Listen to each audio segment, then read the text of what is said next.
നമസ്കാരം. മലയാളി വാർത്ത ഇൻസൈഡിലേക്ക് സ്വാഗതം. ഡിവൈഎഫ്ഐ നേതൃത്വത്തിൽ വൻ അഴിച്ചുപണിയെന്ന് അന്തം കമ്മി നേതാക്കൾ വന്നൊരൊറ്റ തള്ളാണ്. കൂടുതൽ ഡെക്കറേഷൻ ഒന്നും വേണ്ട, തോൽവിയെ മാറ്റി പടുതോൽവിയെ കൊണ്ടിരുത്തി അതിനാണ്. ഡിവൈഎഫ്ഐ സംസ്ഥാന പ്രസിഡന്റായി CPM സംസ്ഥാന കമ്മിറ്റി അംഗമായ ചിന്താ ജെറോമിനെയും സെക്രട്ടറിയായി കല്യാശ്ശേരി MLAയും മുൻ SFI നേതാവുമായ M വിജിനെയും തെരഞ്ഞെടുത്തു. പ്രസിഡന്റ് കസേര നോക്കിവെച്ച ആര്യ രാജേന്ദ്രനെ വെട്ടിയാണ് ചിന്താ ജെറോം കസേര പിടിച്ചതെന്ന് ഒരു വഴിക്ക് ചർച്ച നടക്കുന്നുണ്ട്. ആര്യ വന്നാലും പടുതോൽവി തന്നെ ആയിരുന്നേനെ, ചിന്ത അതിലും തോൽവി. ഡിവൈഎഫ്ഐക്കാർക്കിടയിൽ ഇപ്പോൾ അമർഷം പുകയുകയാണ്. വലിയ അഴിച്ചുപണി ഉണ്ടാകുമെന്ന് ഡയലോഗ് അടിച്ചിട്ട് ഇതാണോ അഴിച്ചുപണി? ഈ നീക്കം അടുത്ത അടിക്കുള്ള വക മാത്രമാണെന്ന് പൊട്ടിത്തെറി. മലയാളികൾക്ക് കണ്ടുകൂടാത്ത സ്ഥിരം ട്രോൾ മെറ്റീരിയൽ ടീംസാണ് ആരെയും ചിന്തയുമൊക്കെ. ജനങ്ങളെ വെറുപ്പിച്ച സഖാത്തികൾ. പ്രസ്ഥാനത്തിൽ കാര്യപ്രാപ്തിയുള്ള ഒരുപാട് യുവ നേതാക്കൾ ഉണ്ടായിട്ടും എന്തിനാണ് ജനങ്ങൾക്ക് പോലും വേണ്ടാത്ത ഇവരെയൊക്കെ വീണ്ടും വീണ്ടും തലപ്പത്ത് കൊണ്ടിരുത്തുന്നത് എന്നാണ് ചോദ്യമുയരുന്നത്. പ്രസ്ഥാനത്തിലെ മറ്റ് ചെറുപ്പക്കാർക്ക് അവസരം കൊടുക്കാതെ മാറി മാറി ഇവരെയൊക്കെ തന്നെ തലപ്പത്തെത്തിക്കുന്നു. ജനകീയ മുഖമുള്ളവരെ ഉയർത്തിക്കൊണ്ടുവരികയാണ് ഇപ്പോൾ പാർട്ടി ചെയ്യേണ്ടത്. നിയമസഭാ തെരഞ്ഞെടുപ്പ് തോൽവിക്ക് കാരണക്കാരായവരെ വീണ്ടും തലപ്പത്തെത്തിക്കുന്നതിലൂടെ എന്ത് മാറ്റമാണ്, എന്ത് പൊളിച്ചെഴുത്താണ് പാർട്ടി നടത്തുന്നത്? തിരുത്തി തിരികെ വരണമെന്ന് താഴെ തട്ടിലുള്ള പ്രവർത്തകർ ആവർത്തിച്ചാവശ്യപ്പെടുമ്പോഴും ഒരു കൂട്ടർ പാർട്ടിയുടെ തലപ്പത്തും അധികാര കേന്ദ്രങ്ങളിലും അള്ളിപ്പിടിച്ചു കിടക്കുന്നു. തെരഞ്ഞെടുപ്പ് തോൽവിക്ക് ശേഷം എന്ത് മാറ്റത്തിനാണ് ഈ പാർട്ടി തയ്യാറായത് എന്ന് അകത്തുനിന്ന് തന്നെ, അതായത് പാർട്ടിക്കുള്ളിൽ നിന്ന് തന്നെ ചോദ്യം ഉയരുന്നു. ഡിവൈഎഫ്ഐയുടെ തലപ്പത്തേക്ക് വനിതാ നേതാവ്. ഇത് വലിയ നവോത്ഥാനമെന്നാണ് പാർട്ടിയുടെ തള്ളൽ. എന്ത് നവോത്ഥാനം കാണിക്കലാണ് ഇത്? വേറെ ഏതെങ്കിലും എഫിഷ്യൻ്റ് ആയ ഒരാളെ ആ പദവി ഏൽപ്പിച്ചിരുന്നെങ്കിൽ ഒരു വിലയുണ്ടാകുമായിരുന്നു. പാൽപ്പായസമായാലും നായ നക്കിയാൽ തീർന്നില്ലേ എന്ന് ഒരു കൂട്ടം SFI DYFIക്കാർ ചോദിക്കുന്നുണ്ട്.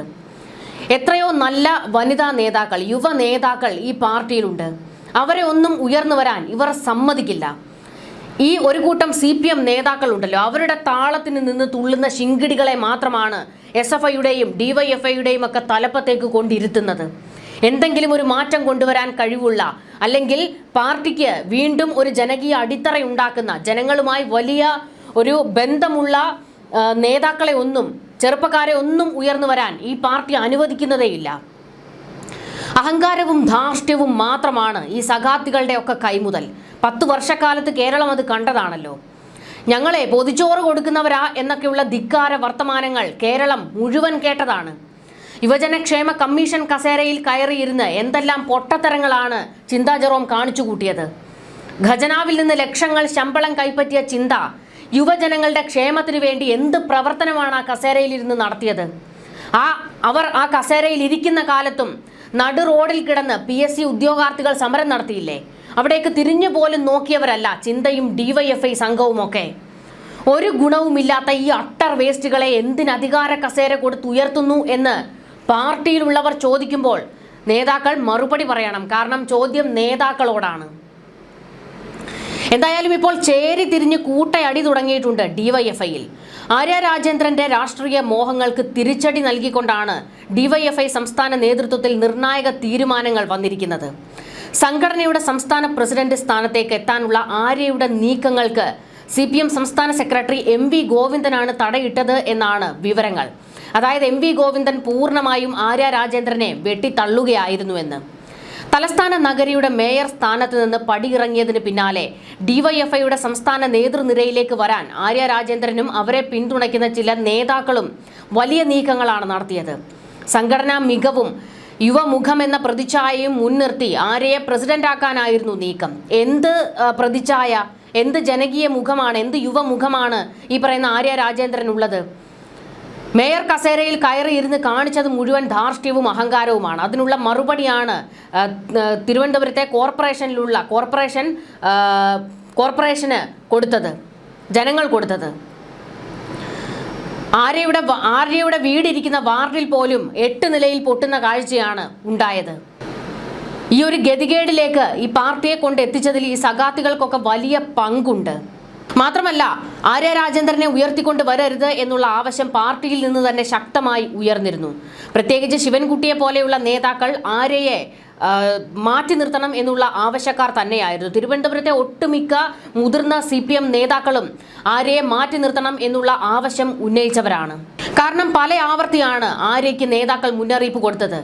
അഹങ്കാരവും ധാർഷ്ട്യവും മാറ്റിവെക്കണം, ജനങ്ങളുമായി ഇടപഴകണം, പാർട്ടിക്കാരുമായി എപ്പോഴും ഒരു കൈയകലത്തിൽ ആ ഒരു ബന്ധം നിലനിർത്തണം എന്നൊക്കെ. എന്നാൽ അധികാര കസേരയിൽ കയറിയ ആര്യ രാജേന്ദ്രൻ തിരുവനന്തപുരത്തെ ചില കോർപ്പറേറ്റുകളെ അവരുടെ തോളത്ത് കൈയിട്ട് നടക്കുന്ന സ്വഭാവമാണ് കാണിച്ചത്. പാർട്ടിക്കാർ തന്നെ ഈ ആര്യ രാജേന്ദ്രനെതിരെ എത്ര തവണ ആരോപണങ്ങൾ ഉന്നയിച്ചതാണ് പാർട്ടിയിൽ. ഇപ്പോൾ മേയർ കസേരയിൽ നിന്ന് ഇറങ്ങിയതോടെ ആര്യ രാജേന്ദ്രൻ പടുതോൽവിയാണ്. കാരണം ഇരുന്നപ്പോഴും തോൽവിയാണ്. ഇപ്പോൾ പാർട്ടിയുടെ മുഖ്യധാരയിലേക്കൊന്നും തന്നെ ആര്യ രാജേന്ദ്രനെ കാണാനേ ഇല്ല. ആര്യ രാജേന്ദ്രനെ എല്ലാവരും വെട്ടിയിരിക്കുകയാണ്. സംഘടനാ രംഗത്തെ സീനിയോറിറ്റിയും പ്രവർത്തന പരിചയവും കുറവാണെന്ന കാര്യം ചൂണ്ടിക്കാട്ടിയാണ് ആര്യയുടെ പേര് MV ഗോവിന്ദൻ നിരാകരിച്ചത് എന്നാണ് വിവരങ്ങൾ. വിദ്യാർത്ഥി യുവജന പ്രശ്നങ്ങളിൽ ദീർഘകാലമായി സജീവമായി നിൽക്കുന്ന ചിന്താ ജെറോമിനെ തള്ളി ആര്യയെ പ്രതിഷ്ഠിക്കുന്നത് പാർട്ടിയിൽ തെറ്റായ സന്ദേശം നൽകുമെന്ന ഉറച്ച നിലപാടിലായിരുന്നു MV ഗോവിന്ദൻ. ഗോവിന്ദന്റെ കടുത്ത എതിർപ്പോടെ ആര്യയ്ക്കായി രംഗത്തിറങ്ങിയ മുതിർന്ന നേതാക്കൾക്ക് പോലും നിശബ്ദരാകേണ്ടി വന്നു എന്നാണ് വിവരങ്ങൾ. ഇതോടെയാണ് കൊല്ലത്ത് നിന്നുള്ള CPM സംസ്ഥാന കമ്മിറ്റി അംഗം ചിന്താ ജെറോമിന് പ്രസിഡന്റ് പദവിയിലേക്കുള്ള വഴി തെളിഞ്ഞത്. വിദ്യാർത്ഥി രാഷ്ട്രീയത്തിലൂടെ കടന്നുവന്ന് പാർട്ടി സംസ്ഥാന ദേശീയ നേതൃത്വങ്ങളുമായി അടുത്ത ബന്ധം പുലർത്തുന്ന ചിന്തയുടെ പേരിന് MV ഗോവിന്ദൻ പൂർണ്ണ പിന്തുണ നൽകുകയായിരുന്നു അത്രേ. മുൻപ് കേരള സംസ്ഥാന യുവജന ക്ഷേമ ബോർഡ് അധ്യക്ഷ എന്ന നിലയിൽ പ്രവർത്തിച്ച പരിചയ സമ്പത്തും ചിന്തയ്ക്ക് അനുകൂല ഘടകമായി എന്നൊക്കെയാണ് ഗോവിന്ദൻ തള്ളിമറിച്ചത്. സംസ്ഥാന സെക്രട്ടറി സ്ഥാനത്തേക്ക് കല്യാശ്ശേരിയിൽ നിന്നുള്ള 2ാം തവണ MLA ആയ M വിജിൻ എത്തുന്നത് സംഘടനാ മികവ് മുൻനിർത്തിയാണ്. SFI സംസ്ഥാന സെക്രട്ടറി ആയിരിക്കെ വിജിൻ കാഴ്ചവെച്ച മികച്ച പ്രകടനവും അണികളെ ഏകോപിപ്പിക്കാനുള്ള കഴിവുമാണ് DYFIയുടെ അമരത്തേക്ക് വഴി തുറന്നത് എന്നാണ് ചർച്ച.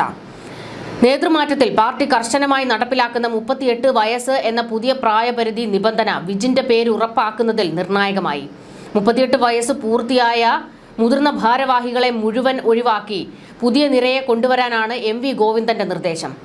പ്രായപരിധിയിൽ ഇളവുണ്ടായേക്കുമെന്ന് കരുതിയ പല മുതിർന്ന യുവജന നേതാക്കളുടെയും പ്രതീക്ഷകൾ ഇതോടെ അസ്തമിച്ചു. DYFI ഭാരവാഹികളുടെ പ്രായപരിധി 38 വയസ്സായി നിജപ്പെടുത്തിയ MV ഗോവിന്ദന്റെ നിലപാടിനെതിരെ പാർട്ടിക്കുള്ളിൽ നിന്ന് തന്നെ രൂക്ഷമായ അമർഷവും വിമർശനവും വരുന്നുണ്ട്. പരിചയസമ്പന്നരായ നേതാക്കളെ ഒറ്റയടിക്ക് ഒഴിവാക്കുന്നത് സംഘടനയെ ദുർബലപ്പെടുത്തുമെന്നും തീരുമാനം ഏകപക്ഷീയമാണെന്നും വിമർശകർ വാദിക്കുന്നു. എന്നാൽ പ്രായപരിധി മാറ്റമില്ലാതെ തുടരുമെന്ന കടുത്ത നിലപാടിൽ സംസ്ഥാന സെക്രട്ടറി ഉറച്ചു നിൽക്കുകയായിരുന്നു. ഓഗസ്റ്റ് 19 മുതൽ 22 വരെ തൃശൂരിൽ വെച്ച് നടക്കുന്ന DYFI സംസ്ഥാന സമ്മേളനത്തിൽ വെച്ചാകും പുതിയ ഭാരവാഹികളുടെ ഔദ്യോഗിക പ്രഖ്യാപനമുണ്ടാകുക. അടുത്ത 3 വർഷത്തേക്കുള്ള പുതിയ പ്രവർത്തന പ്ലാനുകൾക്കും നയരേഖകൾക്കും സമ്മേളനം രൂപം നൽകി.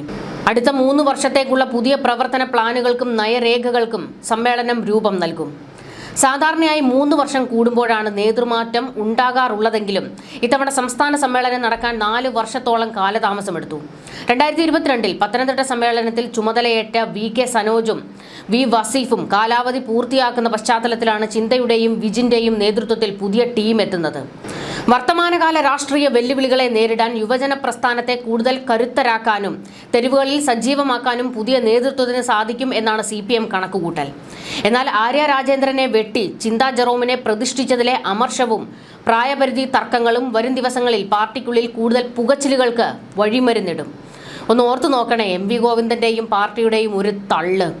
അതായത് യുവജനങ്ങളെ മുഴുവൻ അണിനിരത്താനും വെല്ലുവിളികളെ, അതായത് വർത്തമാനകാല രാഷ്ട്രീയ വെല്ലുവിളികളെ നേരിടാനെന്ന്. വാ തുറന്നാൽ അട്ടർ വേസ്റ്റ് വർത്തമാനം മാത്രം പറയുന്ന ചിന്താ ജെറോമിനെ തന്നെ ആ കസേരയിൽ കൊണ്ടിരുത്തി വീണ്ടും കോമഡി കളിക്കാനാണ് പാർട്ടി തീരുമാനിച്ചിരിക്കുന്നത് എന്നുള്ളത് ഏകദേശം വ്യക്തമായിട്ടുണ്ട്. ചിന്താ ജെറോം എവിടെ പോയി വാ തുറന്നിട്ടുണ്ടോ അവിടെയെല്ലാം DYFIക്കും അതുപോലെ തന്നെ CPMനും ഒക്കെ പണി കിട്ടിയ ചരിത്രമേ ഉള്ളൂ.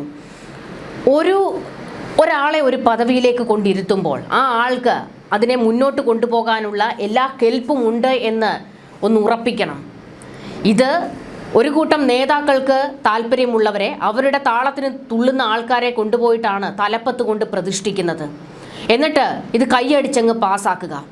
എന്നാൽ ഇതിനെതിരെ ശക്തമായ വിമർശനമാണ് ഇപ്പോൾ ഉയർന്നു വരുന്നത്. കാരണം ആര്യ രാജേന്ദ്രൻ, ചിന്താ ജെറോം, PP ദിവ്യ, അതുപോലെയുള്ള ഒരു കൂട്ടം വനിതാ നേതാക്കളുണ്ടല്ലോ, CPM-ന്റെ പടുതോൽവിക്ക് കാരണക്കാരായവരാണ്.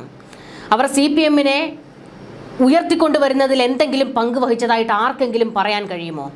വലിയ നവോത്ഥാനം കൊട്ടിഘോഷിച്ചുകൊണ്ടായിരുന്നു ആര്യ രാജേന്ദ്രനെ മേയർ കസേരയിൽ കൊണ്ടുപോയി ഇരുത്തിയത്. എന്നിട്ട് എന്താണ് സംഭവിച്ചത്? ആ പദവിക്ക് തന്നെ നാണക്കേട് ഉണ്ടാക്കിക്കൊണ്ടാണ് ആര്യ രാജേന്ദ്രൻ ഇറങ്ങിയത്. പോകുന്ന പോക്കിൽ ഭരണം BJP-യുടെ കയ്യിൽ ഭദ്രമായി കൊടുക്കുകയും ചെയ്തു. ആര്യ രാജേന്ദ്രന്റെ പിടിപ്പുകേടാണ് ഓരോ തവണയും പുറത്തു വന്നത്. തിരുവനന്തപുരത്തെ മുതിർന്ന CPM നേതാക്കൾ ഉൾപ്പെടെ പല ആവർത്തി പറഞ്ഞു ആര്യ രാജേന്ദ്രനെ മേയർ കസേരയിൽ നിന്ന് മാറ്റണമെന്ന്. പക്ഷേ മുതിർന്ന നേതാക്കളിൽ ചിലർ അതിന് തയ്യാറായില്ല. പ്രത്യേകിച്ച് പിണറായി വിജയന്റെ വളരെ അടുത്ത ആളാണ് ഈ പറയുന്ന ആര്യ രാജേന്ദ്രൻ. ഇതുകൂടാതെ വീണ വിജയന്റെയും മുഹമ്മദ് റിയാസിന്റെയും ഒക്കെ അടുപ്പക്കാരിയുമാണ്. ഈ ഒരു ബന്ധം, അതായത് ഇവരുമായിട്ട് വലിയ തഞ്ചത്തിൽ ബന്ധമുണ്ടാക്കിയതിൻ്റെ ഉപകാര സ്മരണയായിട്ടാണ് ആര്യ രാജേന്ദ്രന് മേയർ കസേര കിട്ടിയത് എന്നുള്ളത് വലിയൊരു ചർച്ചയാണ്. അല്ലാതെ ആ കസേരയിൽ ഇരുന്നിട്ട് അവർ എന്താണ് കാണിച്ചു കൂട്ടിയത്? ജനങ്ങളെ കൊണ്ട് വെറുപ്പിക്കുന്ന പണിയായിരുന്നു ഈ കൂട്ടരെല്ലാം കാണിച്ചത്. സഖാത്തുകൾ അങ്ങ് ഉറഞ്ഞു തുള്ളുകയായിരുന്നല്ലോ. ലേഡി പിണറായി കളിയായിരുന്നു ആര്യ രാജേന്ദ്രനും ചിന്താ ജെറോമും PP ദിവ്യയും വീണ ജോർജും ഒക്കെ. അതിനുള്ള പണി കൂടിയാണ് 20 മലയാളികൾ അങ്ങ് അടിച്ച് കയ്യിൽ തന്നത്. എന്നിട്ടും പഠിക്കാതെ വീണ്ടും ഇപ്പോൾ പദവികളിലേക്ക് ഈ തോൽവികളെ കൊണ്ട് തന്നെ പ്രതിഷ്ഠിക്കുകയാണ്. ഇതിലൂടെ എന്ത് പൊളിച്ചെഴുത്താണ് നിങ്ങൾ നടത്തുന്നത്? CPM-ൽ മാറ്റങ്ങൾ ഉണ്ടാകും എന്നുള്ള ഒരു തള്ളിമറിച്ചിലുണ്ടായിരുന്നു. അതായത് തെരഞ്ഞെടുപ്പ് തോൽവിക്ക് പിന്നാലെ എന്ത് മാറ്റം കൊണ്ടുവന്നു? ഇപ്പോഴും നേതൃത്വത്തിൽ പിണറായി വിജയനും MV ഗോവിന്ദനും തന്നെയാണ്. പിണറായി തന്നെയാണ് പാർട്ടി എന്നുള്ള ഒരു ലേബൽ വീണ്ടും ഒട്ടിച്ചിരിക്കുകയാണ്. ജനങ്ങൾ ഇതിനെല്ലാം അമർഷത്തോടെയാണ് കാണുന്നത്. ഈ പ്രസ്ഥാനത്തെ ചേർത്ത് പിടിക്കുന്ന ഒരു കൂട്ടം മനുഷ്യർ, എത്രയോ ആൾക്കാരാണ് ഈ കേരളത്തിലുള്ളത്. അവരെല്ലാവരും പാർട്ടിയെ വലിച്ചെറിയുന്ന സമീപനമാണ് സ്വീകരിച്ചു കൊണ്ടിരിക്കുന്നത്. ഒരു മാറ്റത്തിനും തങ്ങൾ തയ്യാറല്ല. ഞങ്ങൾ തന്നെ അങ്ങ് ഭരണം കൈയാളും, ഞങ്ങൾ തന്നെ പാർട്ടി എന്നുള്ള അഹങ്കാരമാണ് ഇവർ വീണ്ടും വീണ്ടും വീണ്ടും കാണിച്ചു കൊണ്ടിരിക്കുന്നത്. തിരികെ വരാനുള്ള ഒരു ശ്രമവും ഇവരുടെ ഭാഗത്ത് നിന്നുണ്ടാകുന്നില്ല. അതിനെന്തെങ്കിലും ഒരു സാധ്യത ഉണ്ടായിരുന്നെങ്കിൽ MV ഗോവിന്ദനും പിണറായി വിജയനും ഒക്കെ മാറി നിന്നേനെ. DYFIയുടെ തലപ്പത്തേക്ക് കുറച്ചെങ്കിലും ആർജവമുള്ള, വകതിരിവുള്ള മറ്റ് നേതാക്കളെ കൊണ്ട് പ്രതിഷ്ഠിക്കുമായിരുന്നു.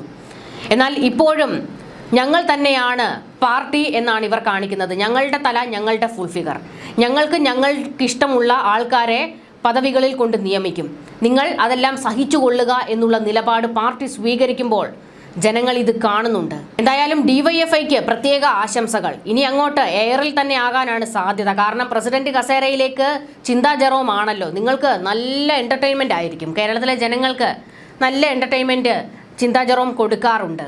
യുവജനക്ഷേമ കമ്മീഷൻ കസേരയിൽ ഇരുന്നപ്പോഴൊക്കെ എന്തായിരുന്നു ട്രോള്. ഇടയ്ക്കൊന്ന് മങ്ങിപ്പോയിരുന്നു. കാരണം പാർട്ടി പദവികളിൽ നിന്നൊക്കെ അങ്ങ് മാറി നിൽക്കുകയായിരുന്നു ചിന്താ ജെറോം. ഉയർത്തിക്കൊണ്ടുവരാൻ നേതാക്കന്മാർ ആരും തന്നെ തയ്യാറായിരുന്നില്ല. കൊല്ലത്ത് നിയമസഭാ തെരഞ്ഞെടുപ്പ് സമയത്ത് കൊല്ലത്തൊരു സീറ്റൊക്കെ പ്രതീക്ഷിച്ചതായിരുന്നു, പക്ഷെ നടന്നില്ല. എനിക്ക് തോന്നുന്നു കസേര കൊടുക്കാത്തത് കൊണ്ട് ചിന്താ ജെറോം ഒന്ന് ഇടഞ്ഞു നിന്നതുകൊണ്ടായിരിക്കും ഇപ്പോൾ DYFI പ്രസിഡന്റ് കസേരയൊക്കെ കൊടുത്ത് ഒന്ന് തഞ്ചത്തിൽ കൊണ്ടുപോകുന്നത് ചിന്താ ജെറോമിനെ. DYFIയുടെ നാളുകൾ എണ്ണപ്പെട്ടു എന്നേ ഇനി പറയാനുള്ളൂ. ഇനി സ്ഥിരം നമുക്ക് ഞങ്ങൾ പൊതിച്ചോറ് കൊടുക്കുന്നവരാ എന്നുള്ള ഡയലോഗടി കേൾക്കാം. ഇതുകൂടാതെ അമ്മയുടെ ജിമിക്കും കങ്ങമലും അടിച്ചു മാറ്റുന്ന അച്ഛന്മാർക്കെതിരെയും ഘോരം ചിന്താ ജെറോം ഫൈറ്റ് ചെയ്യും. ന്യൂസ് ഡെസ്ക് മലയാളി വാർത്ത ഇൻസൈഡ്.